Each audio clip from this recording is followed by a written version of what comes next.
નમસ્કાર, હું નીતિન પટેલ. તમે જોઈ રહ્યા છો સમાચાર મેં આગળ ન્યૂઝ. હવે જોઈએ આજના સમાચાર. પાટણ જિલ્લા કોર્ટ અને એસપી ઓફિસની નજીક આવેલ નગરપાલિકા નિર્મિત શ્રમજીવી આવાસ વિસ્તારની સ્થિતિ અત્યંત ખરાબ છે. આ વિસ્તાર જિલ્લા કોર્ટથી માત્ર 100 મીટરના અંતરે આવેલો છે. નગરપાલિકાની ગટર શાખા, સફાઈ શાખા અને બાંધકામ શાખાની બેદરકારીને કારણે અનેક સમસ્યાઓ સર્જાઈ છે.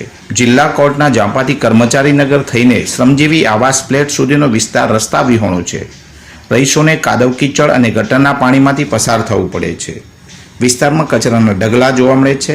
વોર્ડ ઇન્સ્પેક્ટર અને સ્થાનિક નગરસેવકોની નિષ્ક્રિયતા સ્પષ્ટ દેખાય છે. ગટરોની નિયમિત સફાઈના અભાવે તે વારંવાર ચોકઅપ થાય છે. ચોમાસા દરમિયાન અન્ય સમયે પણ ગટરના ગંદા પાણીથી ખાબોચિયા ભરાય છે. આ ખાબોચિયામાં મચ્છરોનું બ્રીડિંગ થાય છે, જે રોગચાળાનું કારણ બની શકે છે. મોડાસા નડિયાદ સ્ટેટ હાઈવે પર આકોડિયા ગામ પાસે રાત્રે 9 વાગે એક ગંભીર અકસ્માત સર્જાયો. કાર અને ટ્રેલર વચ્ચે ઓવરટેકિંગ દરમિયાન થયેલા અકસ્માતમાં કારમાં સવાર 3 વ્યક્તિઓ પૈકી એકનું ઘટના સ્થળે જ મોત નીપજ્યું છે. અકસ્માતમાં અન્ય 2 વ્યક્તિને ઈજાઓ થતાં 108 એમ્બ્યુલન્સ મારફતે નજીકની હોસ્પિટલમાં સારવાર માટે ખસેડવામાં આવ્યા છે. અકસ્માતને કારણે હાઈવે પર બંને તરફ આશરે 2 કિલોમીટર સુધી વાહનોની કતારો લાગી છે. ઘટનાની જાણ થતાં ધનસુરા અને બાયડ પોલીસ તાત્કાલિક ઘટના સ્થળે પહોંચી હતી. પોલીસે ટ્રાફિક જામની સ્થિતિ હળવી કરી હતી અને મૃતદેહને પોસ્ટમોર્ટમ માટે ખસેડ્યો હતો. પોલીસે આ મામલે કાયદેસરની કાર્યવાહી શરૂ કરી છે.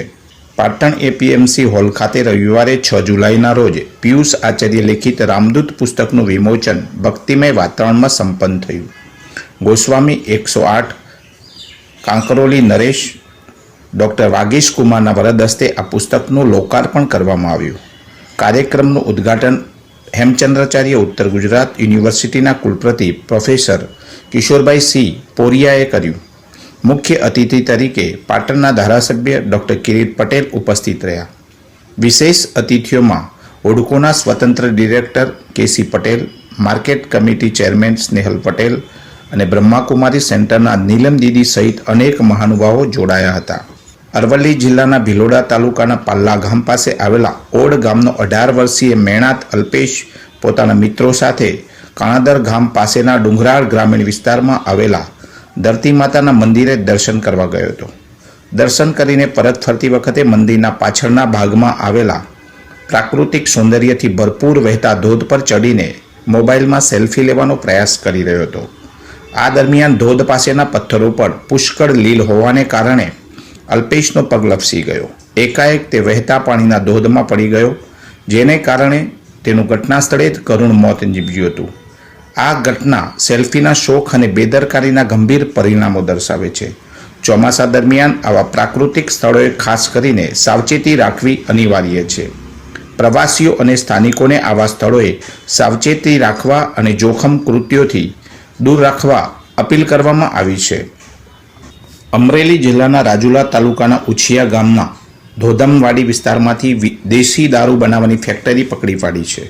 પોલીસે આ કાર્યવાહીમાં 255 લીટર દેશી દારૂ, 2000 લીટર આથો, 6 પ્લાસ્ટિકના ટાંકા, બેરલ અને ગેસના ચૂલા, બાટલા અને લાઇટર સહિત કુલ ₹1,01,920નો મુદ્દામાલ જપ્ત કર્યો છે. આ કેસમાં યુવરાજભાઈ જોરુભાઈ ધાખડા અને ભોળાભાઈ બચુભાઈ ધાખડા નામના 2 આરોપીઓ ફરાર થઈ ગયા છે.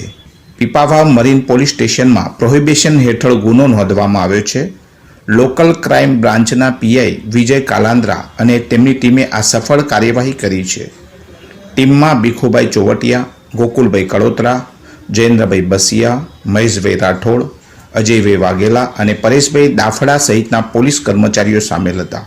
પોલીસે જણાવ્યું કે આગામી દિવસોમાં લાઠી, સાવરકુંડલા, બગસરા, ચલાલા અને વડિયા સહિતના વિસ્તારોમાં પણ દારૂ વિરોધી કાર્યવાહી કરવામાં આવશે. આ સાથે જ દારૂના ધંધા પાછળ કોનો હાથ છે તેની પણ તપાસ કરવામાં આવશે. ગાંધીનગર જિલ્લા પોલીસે લાંબા સમયથી ફરાર આરોપીઓને પકડવા માટે વિશેષ ઝુંબેશ હાથ ધરી છે.